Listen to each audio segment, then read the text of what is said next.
It's time to accelerate. Hi, I'm your host, Andy Paul. Join me as I host conversations with the leading experts in sales, marketing, sales automation, sales process, leadership, management, training, coaching, any resource that I believe to help you accelerate the growth of your sales, your business, and most importantly, you. Hello, and welcome to Accelerate. Joining me on the show today is Priest Willis. He's the founder of Affiliate Mission. We're going to talk about a little bit different take on sales today, but affiliate marketing. And Priest, welcome to Accelerate. Andy, thank you. It's my pleasure being here. Well, always pleasure to have a fellow Wisconsin native on the show. So we have to stick together, cheeseheads. That's right. We have to stay together. So, are you still a Packer fan, even though you're no longer? I mean, you're down in North Carolina now. So, have you changed your allegiance over to the Panthers from the Pack? If I did, I'd get my Packer card taken away. So I have to still keep Packers primary, but I'm enjoying myself with Carolina, although they're having a bad season right now. Yeah, it's been a rough season. So, but for both teams, Packers. That's true. Not exactly covering themselves in glory either. So, well, good. Well, welcome to the show. And just take a minute and introduce yourself and give us a little bit about your background. Yeah, thank you. So Priest Willis again, and I am the president of AffiliateMission.com, which is an online affiliate management company. So we manage large to small business that, they own several different widgets, and we manage their affiliate program on their behalf. In some cases, they may be involved. In some cases, they may not be. But what an outsourced program management is basically someone that isn't necessarily sitting in the office with you. We have our own office, we have our own team, but we're working on behalf of the merchants. So if you look at companies like Lenovo, Target, Wantable.com, and others, we would manage their affiliate programs. But before that, I started off building computers, and my father taught me how to build a computer in his basement, and I kind of picked it up from there and started putting motherboards and systems together, and quickly found out that I just didn't want to do it anymore, because as people got viruses and different issues, they would always bring the computer back as if you missed something. So now you have to fix it again. And that just wasn't the issue. They just would go to the same sites and fall into the same issue. So that became super laborious. Started selling software on eBay and doing some other stuff from there. And then I decided to move into websites and create websites. Mm-hmm. And that became, an issue. But what I quickly found out was not selling or not having product myself as inventory, or even having to buy, Dreamweaver and different systems. All I would have to do is be an affiliate, so I could create different blogs and put banners up on my site, not have to deal with inventory, essentially not dealing with customers, and it was still relatively profitable. I kind of got into affiliate marketing and stayed within it. So since the early 2000s, I have myself been an affiliate and ultimately turned into an affiliate manager, and that's now for the past 4 years where I've come up with my own agency. All right. Well, let's start at the beginning. For lots of people in the audience that are listening to it, my first time hearing about affiliate marketing is explain what it is. So, I mean, it's just great because as we talked about before the show, is I know lots of people that are making some really serious money as affiliates. So let's break it down for people and make sure they understand exactly what it is. So start with describe what affiliate is and how a company uses affiliate marketing. Yeah. And, this is a great question, because I think a lot of times people are turned off from the notion of affiliate marketing because they think it's, some magic or something scammy at the end of it. Affiliate marketing is not multi-level marketing. It's not ballroom hope. It's not these different kind of pieces that you may experience in sales. What affiliate marketing simply is, it's you earning a commission by promoting other people's products. So as I mentioned, if you would approach a Lenovo or another company to sell their computers, their products on your website, because let's say like you have a blog that says janisescomputers.com, and typically you were just writing about computers. You had no idea that you could create links or have banners on your website to actually earn some incremental revenue from that. Companies like that want to take advantage of your real estate on your website. So at the very heart of what affiliate marketing is, it's purely you owning a commission on promoting other people's products. And essentially affiliate marketing stems from Amazon was probably one of the first big players in affiliate marketing. Back in 1996, they kind of created this model where they have all these products on their platform, and they want to be able to push these products to spaces that they ordinarily wouldn't get to, because they could only get one set of eyes on their website. So they incentivized a lot of people to kind of sell their products on their behalf, which is how you come up with Amazon Associates. And then ultimately, the affiliate marketing industry evolved into just that, a complete industry. So all big box players, if you go to their website, go into the footer, most of them say affiliates, and that's where you typically would join up, and you would immediately be given access to creative, where you would put banners and text links on your website. There's a cookie, and we can probably talk about some of that stuff later, the technical pieces of it, but that would drop, and once a sale converts, you would be paid for it. Okay, so and that's really the key part. So you put the banner or the text link on your site, and you're doing that. You're not being paid for that. You get paid when somebody actually clicks on that link, takes it all the way through, and buys something. That's right. So a lot of times when you are joining the affiliate program for a merchant, they are working with a third-party tracking system, or what they call an affiliate network. So some of the big names out there is Commission Junction, right. Share Sale, Impact Radius. Those guys are completely in sort of unrelated to the merchant themselves, but they're tracking those orders for you. So once this cookie, which is a small JavaScript that kind of goes in the back end of your computer, once it drops, and that they call that a cookie, it immediately alerts that network to say, hey, there's a visitor that came to the site, they're shopping around, this could be a potential buy. And once that customer decides to buy, so they go through the whole transaction within the shopping cart, that sale is what's called the conversion, and you'll be paid a percentage on it. So some programs offer actual money where they say $150 per sale, or a lot of them offer a percentage where they say $10 or 10% of each sale that you make, you'll earn that commission for it. So that's why, like your friend and like people that I know in the industry, can make a lot of money from it. Okay, so and just one sort of technical thing, then we'll go back and take a step back, is so when someone clicks on the link and the cookie's activated, generally then do you only get paid if the transaction occurs directly, or what if they abandon the shopping cart and come back at a later time? Is your commission still attached to that person? Great question. So a lot of times the merchants have, and they put all of this on their page because they want that to be the incentive for you to join their program. So they have what's called a cookie duration.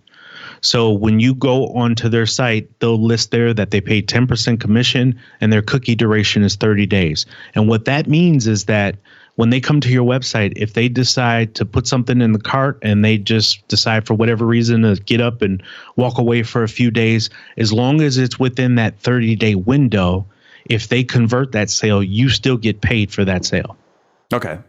Well, so let's put this in the concrete terms for people. We have a lot of entrepreneurs and small business owners, that bloggers, authors, people that listen to the show on a regular basis, that maybe have never dipped their toe into the affiliate marketing pool for reasons you talked about. Maybe they think it's a little scammy or Yep. so on. But if we've convinced them that it's legitimate here, especially given the high profile vendors, as you talked about, that use it, and so how do they start deciding? Okay, what should I do? Right? How should I approach this? I mean, maybe look at look at my website, andypaul.com. I mean, I don't have any affiliate marketing on it. I mean, what would be the first step, I should look at in terms of trying to say, okay, what would be a product type that I should represent, or how do I go about that process? That's a really good question. So there's two ways to consider this. So let's talk about it from a merchant perspective. A lot of times companies that are bootstrapping themselves don't necessarily have the resources to pay an SEO person, search engine optimization person, a search engine marketing person who may do PPC for them or do email. Pay-per-click, right? Advertising, and right? Pay-per-click, that's right. So one great way of doing it is starting an affiliate program to sell your widget. So andypaul.com, for example, you want to sell your books, you want to sell your ebooks, you want to be able to incentivize your followers that want to be able to get the word out on your behalf.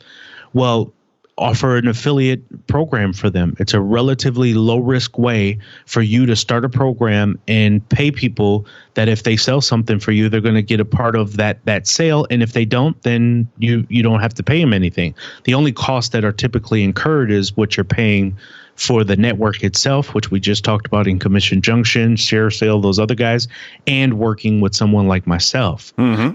Now, on the flip side of that, if you are the affiliate, so again, separate from the merchant is Target or andypaul.com.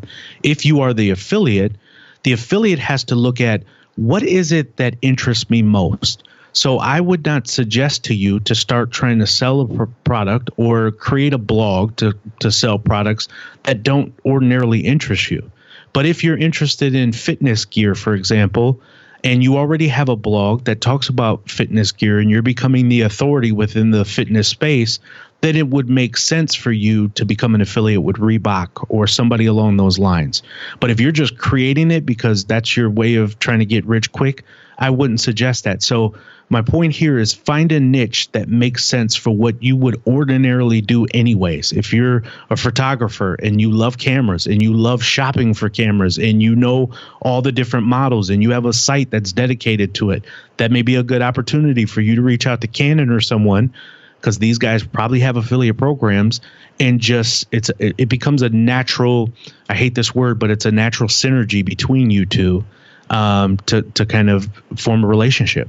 But the key at the base of this, which I think is one thing that people need to understand, is that it's only going to work. Let's say you are this camera enthusiast. Let's say you've started a camera blog and it's been out there for a little while. Is the affiliate marketing will work for you if you're already driving traffic to that site?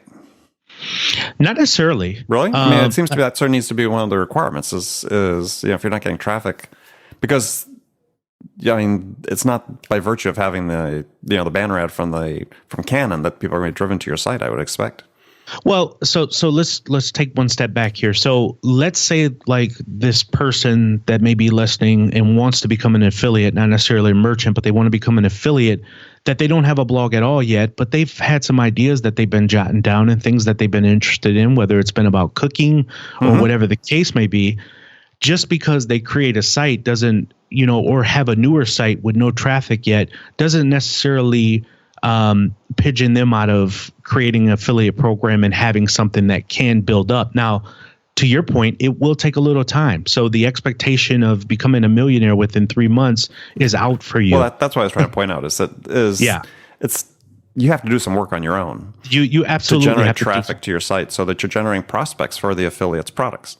That's right. The merchant's products, excuse me. That's right. That's right. So for the person that already has the site, already has the eyeballs on the site, then absolutely. I mean, it just makes complete sense because they already are driving the traffic versus the other person that's kind of creating all this stuff from scratch. So without any question, the person that already has the blog is probably going to see some success a little bit faster because they have the platform already established. But I wouldn't discourage the person that wants to start and create something since they feel like, oh, well, I don't have a blog, so I can't get into affiliate. No, you still are a candidate for someone to get in, but I would still highly suggest get into something that you're familiar with and comfortable talking about.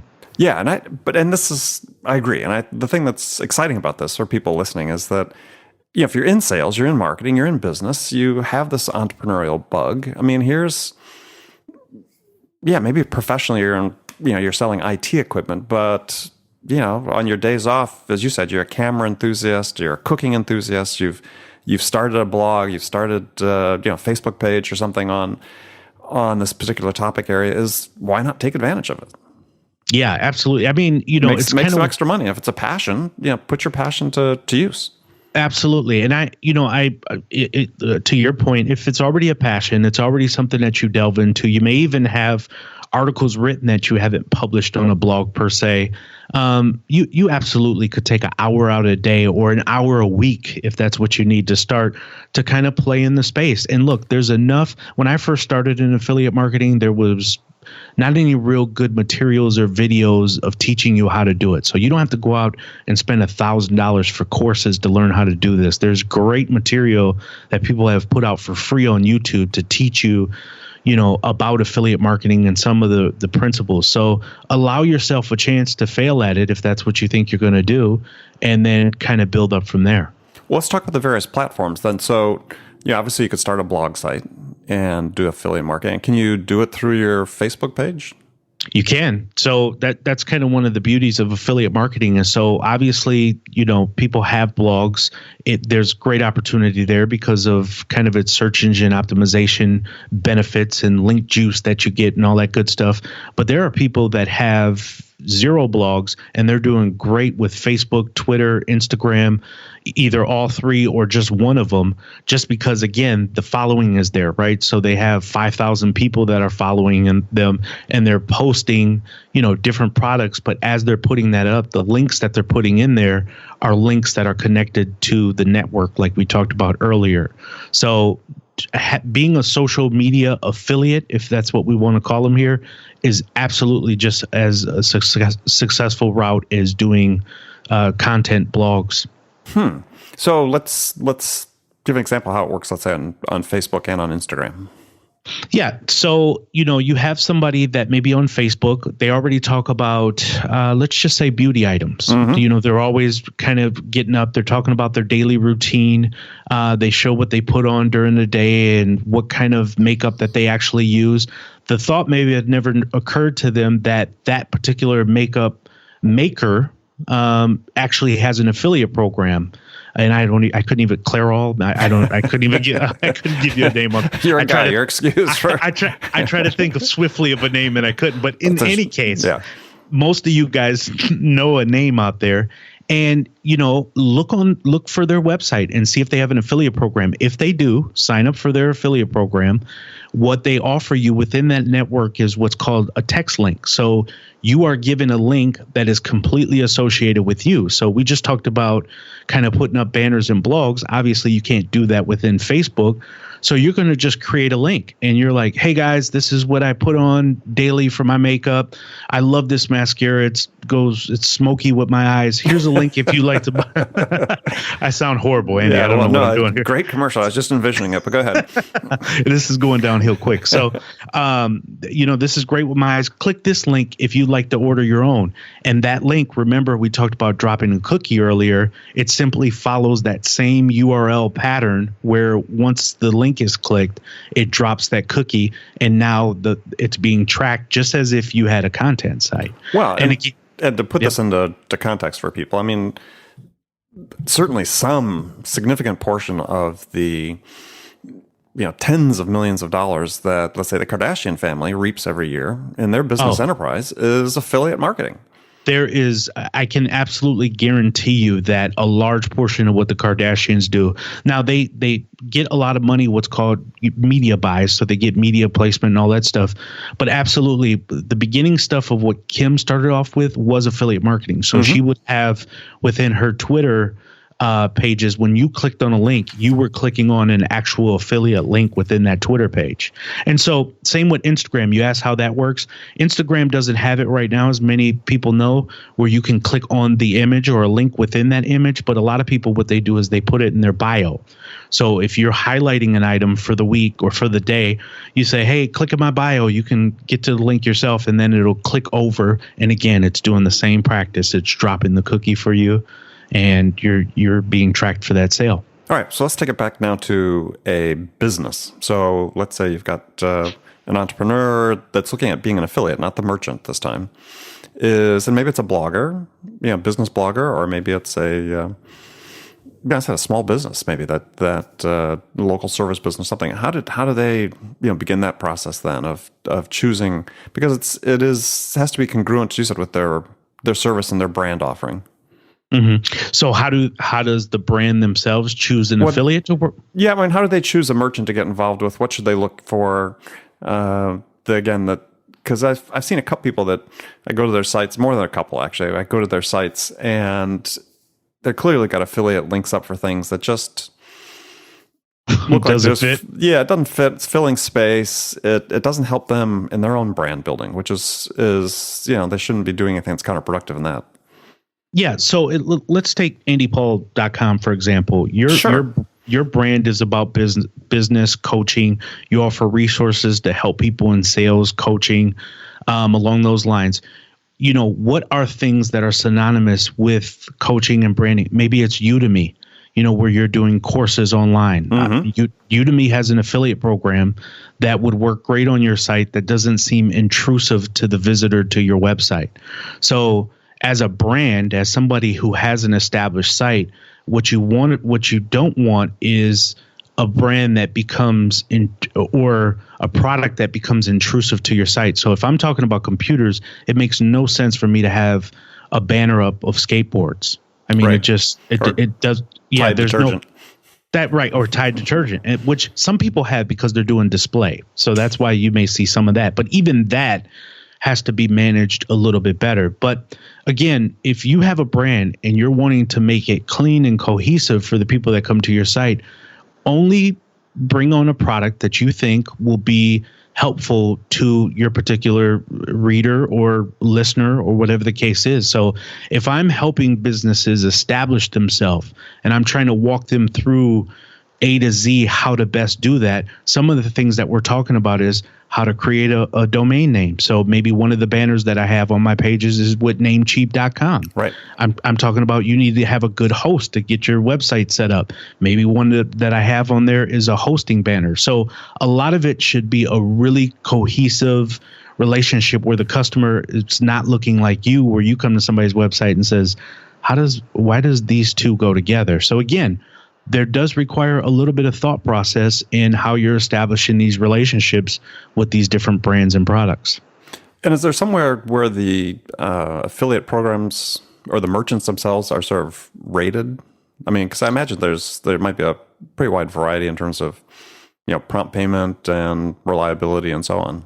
Yeah, that's a really good question. So a lot of them you just kind of know. So there's the Targets, there's, Toys R Us. All of these guys have affiliate programs. The brand. The brand is relatively trusted. But there are those mid to smaller guys that you're not sure of. And typically when you go into the network, so you can sign up even without signing up with a merchant. You can go to ShareSale today, sign up for free as long as you have some affiliate relationship of some kind, and you could start going through their merchants and they'll have some kind of rating for them on there.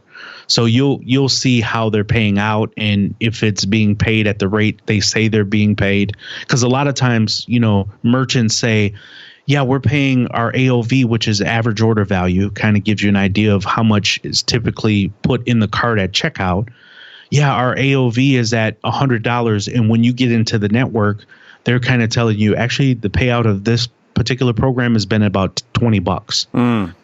So that there's a lot of forms, and sometimes it just takes you Googling that small company plus affiliate to kind of see what people are saying about that affiliate program out there. Is it negative? Is it positive? And sometimes, Andy, at the end of the day, it's just testing. I mean, if it doesn't work, you try to plug into them and it doesn't work, then you close it off and you put something else up. What you have to do is see your website as real estate, even your social media pages. See it as real estate that should someone get the homepage, should they get the upper right-hand corner of the homepage, which is prime real estate for me, or will I just test this out below the fold, where I'll put a banner below the fold of the website. Mm-hmm. And, if I get some clicks, maybe I'll lift it up. If I don't, maybe that's not one that'll work and I'll put someone else there until I start to see some conversion. So affiliate marketing does require you to do some testing at the end of the day. There's no getting away from that. Yeah, and exercising judgment. Yeah, as a business owner, as an entrepreneur, somebody marketing something is, to your point before, is, if your business, there are sort of routine products and services or products and services you routinely recommend to people. As part of doing the business, why not become an affiliate? And why not benefit from that recommendation referrals that you're making? And the systems exist to make it so easy to do that these days that you really want to make sure that you think carefully about which ones make sense so that you're not diminishing your own brand with what's on your website. But if you can do that, and I know lots of people do this very successfully. It's just, is it their primary source of income? Not necessarily, but they're making fairly good money off of it with very little effort. Yeah, and that, that's kind of at the heart of it is a lot of people, they get into affiliate marketing, they get excited, they go out, buy a $10 domain name, they get linked up with hosting, they think they're going to write one blog, link it up with banner, or link it up, the text links up, and they're like, okay, let the money rain in. And then they get, after a few months, they get kind of down about what's not happening and they decide to quit. That's why, I emphasize that testing is important. And the other part to it is, and we talked about this a little bit earlier, is that find a good niche that makes sense for you. So you're going to write about it regardless how it looks 6 months from now. So you might as well just get some affiliate links in there and do things, again, that aren't intrusive to the reader. You still want to make sure your brand isn't impeded on by having all these links and blinky banners all over the place. And by the way, that's so played out, having all these crazy banners. So, but in general, find something that makes sense. And what I've found as an affiliate manager is that niches always work better. So you will probably get less visits typically than someone who just decides, I'm going to join Target's affiliate program and I'm going to promote everything. Well, that's not really going to help you. I think if you find something where the search is so specific, where you're looking for a black Batman costume at Target, if you create a site or at least a page around that, you may get less visits, but the conversion is going to be better because you've literally narrowed it down to the niche there. Okay. Yeah, and that plays obviously for both business and personal. So give us an idea of what Affiliate Mission then does, because you're different from Commission Junction, as you said, and the others that are tracking all these transactions, millions and millions of transactions they're going through e-commerce platforms. So what do you do? Yeah. So Affiliate Mission, again, we're an outsourced program management company. So we step in and we talk to the target. So really we work for Target essentially. Target is not a customer. I'm using them as an example, but we work for Target, and Target says, look, we have an affiliate army. And of course, we're in this network, Impact Radius, Commission Junction. We don't really want to deal with it because we don't really understand it. Can you come in? And we come in with our experience and with our relationships, and we manage that ecosystem. So we speak for Target on their behalf, and we talk to the affiliates. So we say, hey, affiliates, here are the banners you should use for this season.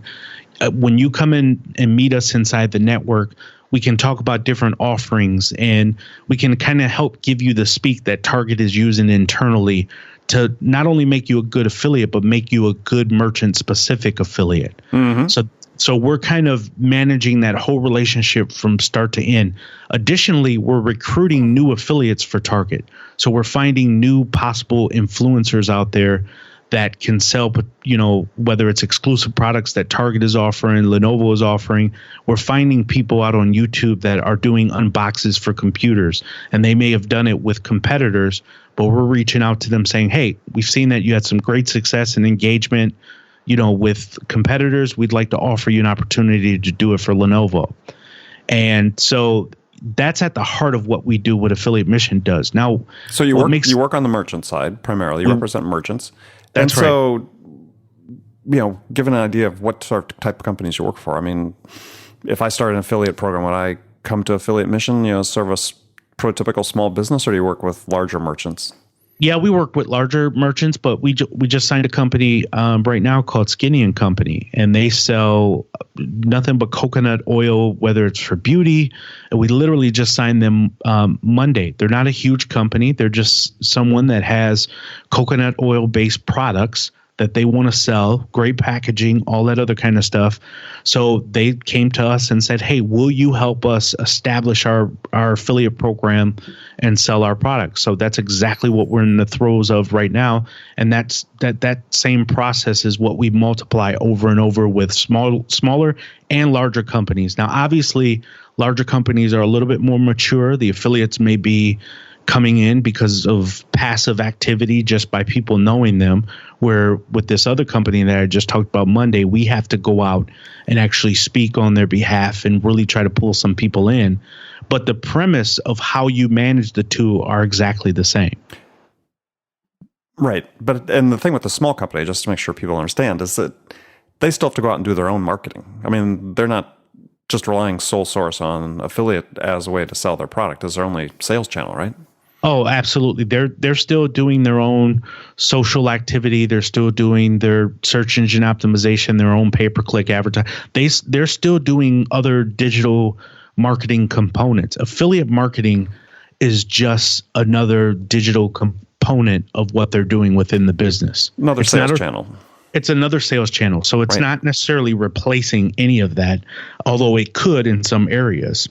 But it is just kind of another piece that you're plugging into your process. Now, I made a statement. I want to make sure I qualify this a little bit. So I just said that it could replace some things. So there are some people that say, look, I don't have enough to then pay you to manage my affiliate program and then turn around and pay someone else to even sit in the office or pay an outsourced person to do pay-per-click, for example.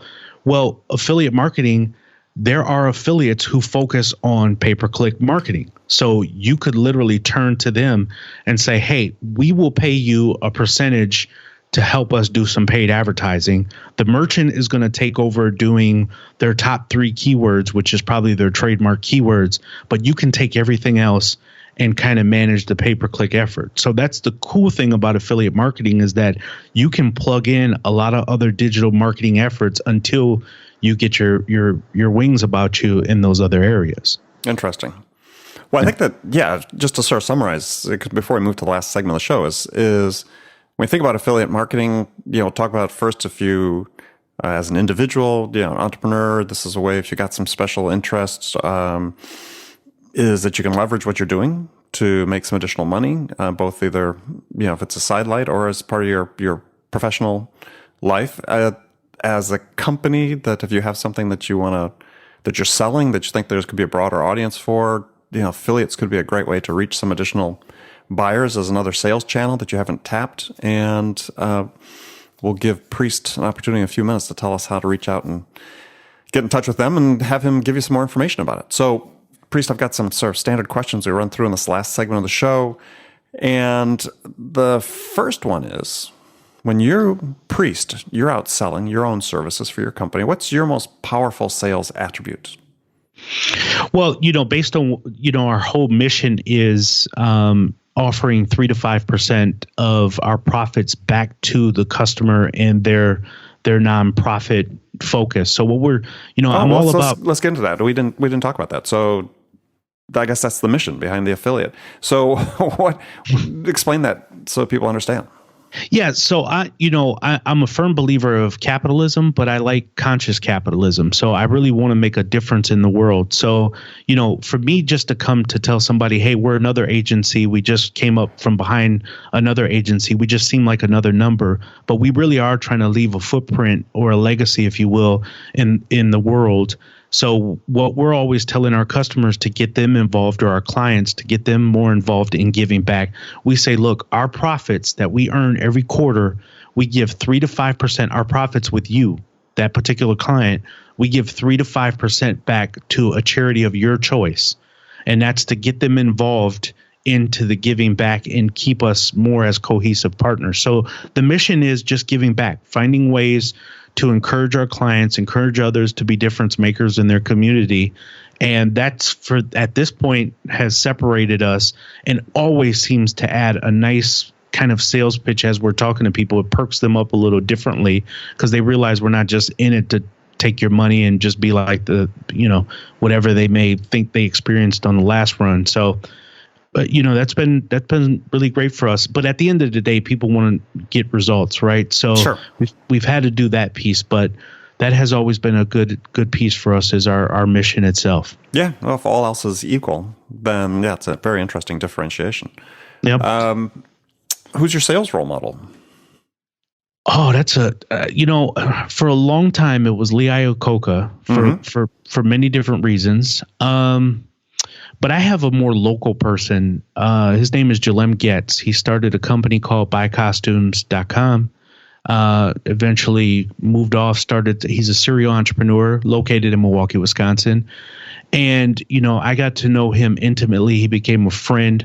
So although I admire the Lee Iacocca, Steve Jobs, who did wonders in front of groups and talked about his product and everybody admires him, for me, it was more on a personal level to really watch this guy as he built multiple businesses, successful businesses at that really gave me a new take on sales and my approach to it and things along those lines. Okay.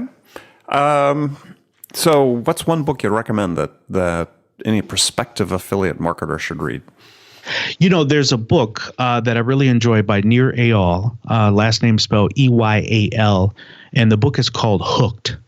And what he's kind of going through is the psychological mentality, if you will, of why people get hooked on certain products and not others. So, for example, people wake up every day and they grab and they look for Instagram. And that's because people become invested. They put their own pictures up.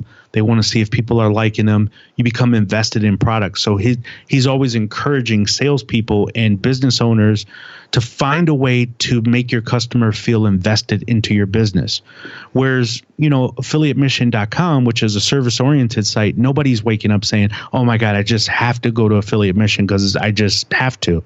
But if you start adding components like podcasts, blogs that are really helpful for people, you now create something that hooks them in. And that, when we say hooked, it's not meant to be like you're trying to trick them or bait and switch. Hooked is just why do some companies work and others don't. So that's a book that I really encourage salespeople and business owners and others to read. Okay, great recommendation. Yeah, I actually just have purchased it. I've not read it, but I had purchased it last week. Awesome book. So on my list. All right, so last question for you. It's always the tough question. What music's on your playlist these days? So you're going to kind of you're going to say Wisconsin polka. Yeah, Lawrence Welks is one of my favorite. I play him all the time. Roll out the barrel. So the person that I listened to yesterday when I was shaving and all that kind of stuff is Miles Davis, Kind of Blue. Mm-hmm.